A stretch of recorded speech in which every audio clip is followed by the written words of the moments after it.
One thing that never ceases to surprise me whenever I come into the woods is just how far the ripples of your existence spread out. And you go on any kind of, bushcraft tracking kind of course like that, and they'll get you to do these exercises that will demonstrate just how far your ripples spread far and wide. And the easy visual indicator of that is, the wood pigeons flying up or disturbing any pheasant that are in the immediate vicinity. But it's surprising just how far those ripples do spread, because you can't really tell on this camera, but just up around here I just stopped and saw a little white tail bounding up the hill. This is a little gully down here. The wind at the moment is coming across just like this in my face, so I know they're not getting a scent of me, and that's been pretty consistent for the last half an hour. But they've obviously heard me coming through some of this off the field that I've just walked through into some of this dry stuff, and they've heard me coming.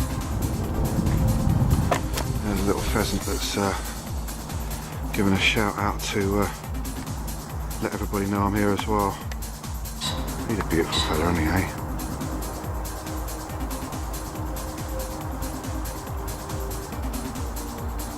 Beautiful colours in the sunlight.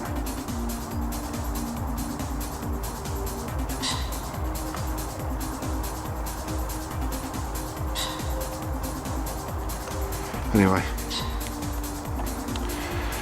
I'm going to keep tracking down that way. It goes down a little hill and back up the other side again, and we'll see what we can see, if anything at all.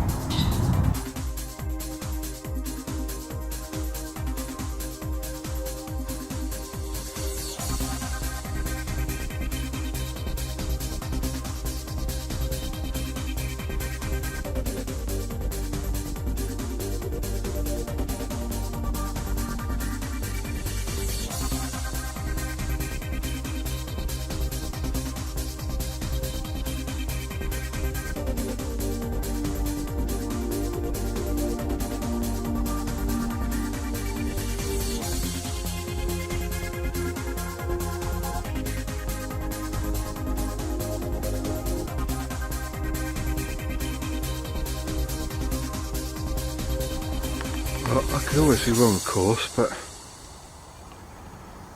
it looks to me as if a sign's telling me that something has been through here fairly recently.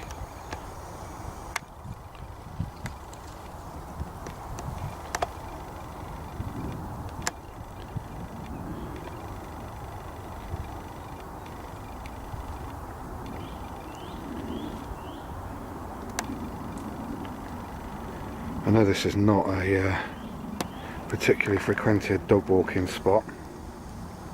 In order to get to this part of the woods, it's pretty remote and not easily accessible, with no parking spots, no residential areas, no houses, nothing. So unless I'm unlucky and somebody has been for a long walk from another direction and come through this way recently, which I would be very surprised about, I'm going to head up in that direction, and it was actually just up there where I saw the little white tail bounding away. So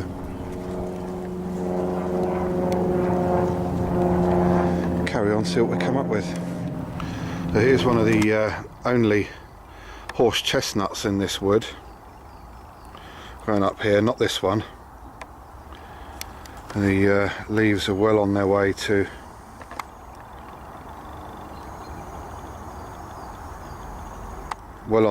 coming out.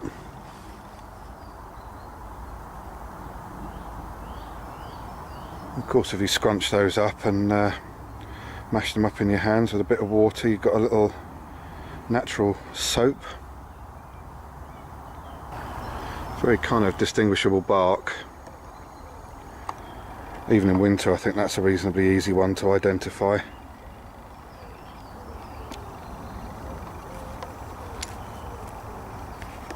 There's actually two of them there, of course. I mean, another big one growing up there. But there's not many of these about in this wood. And this is what I mean when I say to people that you can't literally sort of walk 2 feet in the Chiltern Hills without coming across flint. It is literally just everywhere. In the Chalk Hills.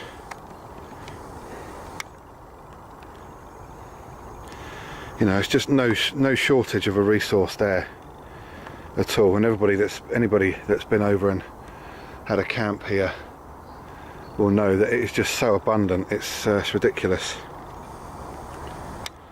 Yeah, plenty of flint. It's just, you know, I suppose you've got to make use of the resources that you got, haven't you? Let's have a look at what this fella's up to.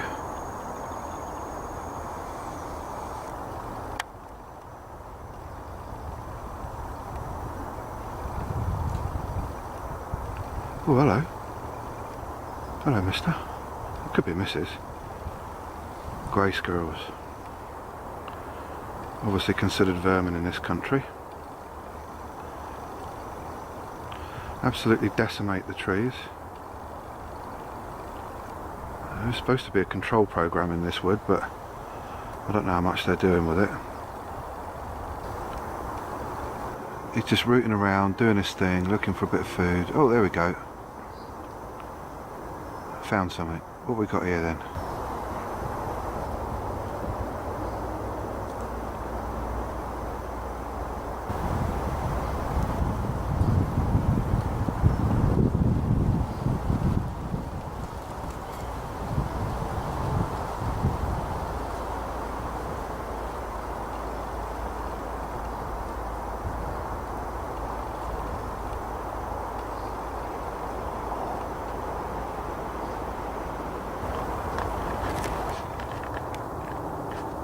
So this is the exact spot that the little squirrel were in.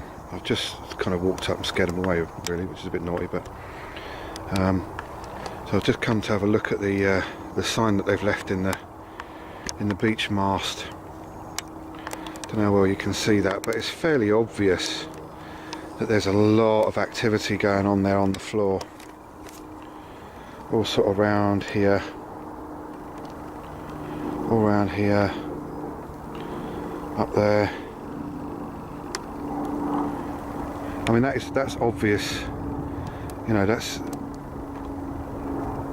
put your mind's eye to watching the squirrel fumbling through the leaf litter, and look at the marks that he's left.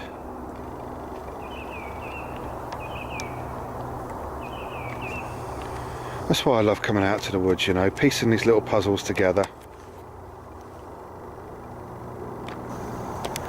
That's a cracking find as well. In this old beech tree that's come over. And you can see the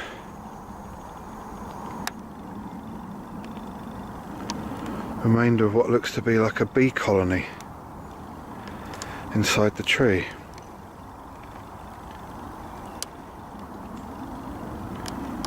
All the way along it.